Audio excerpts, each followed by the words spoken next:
বিসমিল্লাহির রহমানির রহিম। আসসালামু আলাইকুম। আবারও স্বাগতম ইজি কুকিং চ্যানেলে। আমি আইরিন আছি আপনাদের সাথে। শিং মাছের রক কিভাবে ফেলে রান্নার জন্য পুরোপুরি প্রস্তুত করতে হয় সেটাই আজ দেখাবো। আমি প্রসেস করা শিং মাছ নিয়েছি কটা। তো এটা আগেই আমি একটা অনলাইন পেজ থেকে নিয়েছি, ওরা আগেই সুন্দর কেটে বেছে দিয়েছে। তো আমার আজকে সেই ঝামেলা নাই যে কেটে ধুইতে হবে ভালো করে। আমি বেশি করে আবার মাছ ধুই। তো এখানে শিং মাছে আর একটা জিনিস তারা হয়তো ফালাই নাই, এইখানে রক থাকে শিং মাছের পিঠের উপরে, দুইটা রক থাকে, সেটা আমি কেটে ফেলে দিব এবং শিং মাছটা আরও সুন্দর করে আমি ধুবো। তো সেই প্রসেসিংটাই আপনাদের আজকে শেয়ার করব। তো এই দেখেন আমি শিং মাছটা নিলাম। এখন আমি এটার এখান থেকে একটু ছিঁড়ে দেব,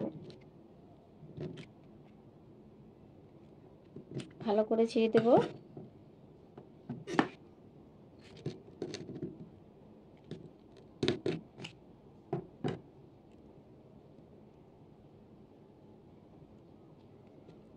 এই দেখেন এখানে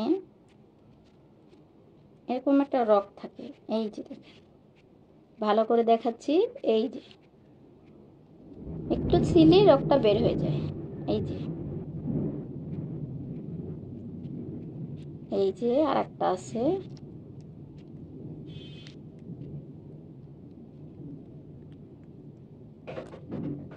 এই যে এরকম ভাবে আমি চারোটাই রক বের করব। দেখেন আপনারা আরেকটু ভালো করে খেয়াল করেন। এখানে আপনারা সবাই জানেন, আমি জানি, তারপরেও যারা জানেন না তাদের জন্য যে এখানে এই যে রকটা হাতেই পাওয়া যায়, এটা এই যে রকটা বেশ বড়, এটা হারাম। আল্লাহ তাআলা কিছু কিছু প্রাণীর ভিতরে কিছু কিছু জিনিস দিয়ে দিছে যেটা আমাদের মুসলমানদের জন্য খাওয়া হারাম, সেই জন্য ওগুলো আমাদের বের করে নিতে হবে। এই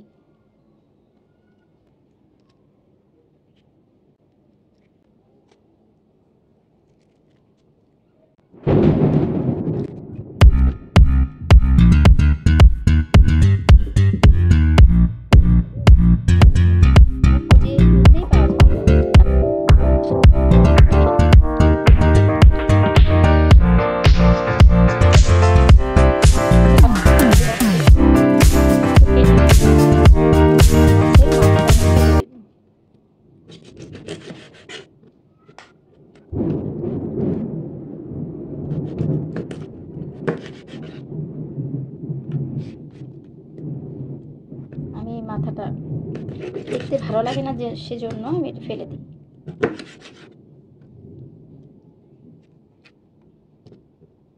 আমার রান্নায় যদি কোনো ভুল ত্রুটি থাকে তাহলে আপনারা আমাকে কমেন্ট বক্সে জানাই দিবেন, আমি পরবর্তীতে এটা শুধরে নেওয়ার চেষ্টা করব। তবে আমি যতটুকু জানি ততটুকুই আপনাদের জানানোর চেষ্টা করছি।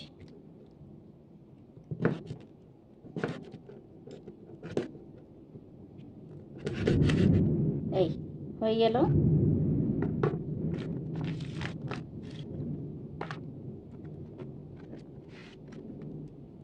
আর বাকিটুকু ফেলে দিব। এখন আমি এটাকে ভালো মতো ধুয়ে পরিষ্কার করব, সেজন্য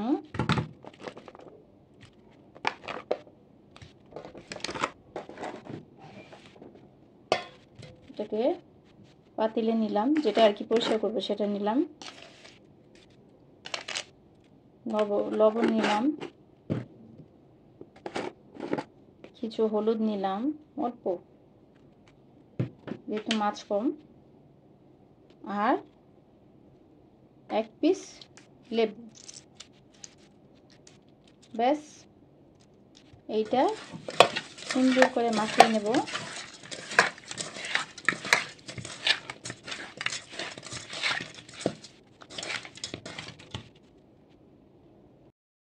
সঙ্গে একটু পানি দিব, পানি দিয়ে এটা চুবিয়ে রাখতে হবে যাতে লেবু, লবণ আর হলুদটা ভালো মতো গায়ে গায়ে লাগে। আপনারা এই কাজটা রান্নার, ধরেন 2টা রান্না করতে নিছেন, একটা রান্না করার আগে এইটা আগে এরকম প্রসেস করে রেখে দিবেন।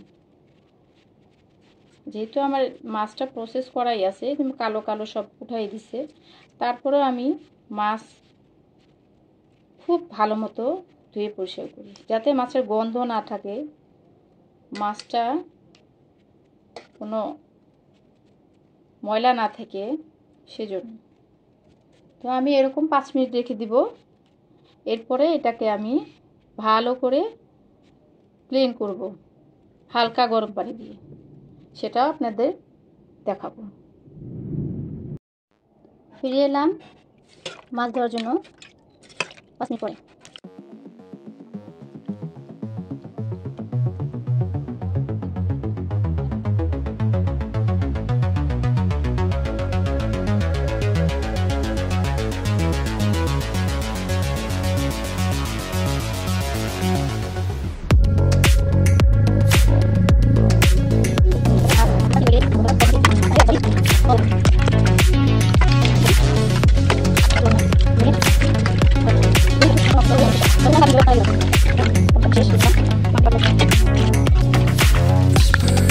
এখন একদম ঝকঝকে তকতকে হয়ে গেছে, স্কিনগুলো একদম পরিষ্কার আর গন্ধও নাই। তো এইভাবে আমরা শিং মাছ রান্না করার আগে ধুয়ে নিব। আর আজকে এ পর্যন্তই। আমার রান্নার ভিডিও পরবর্তীতে দেওয়া হবে, সেটাও আপনারা দেখে নেবেন। আল্লাহ হাফেজ।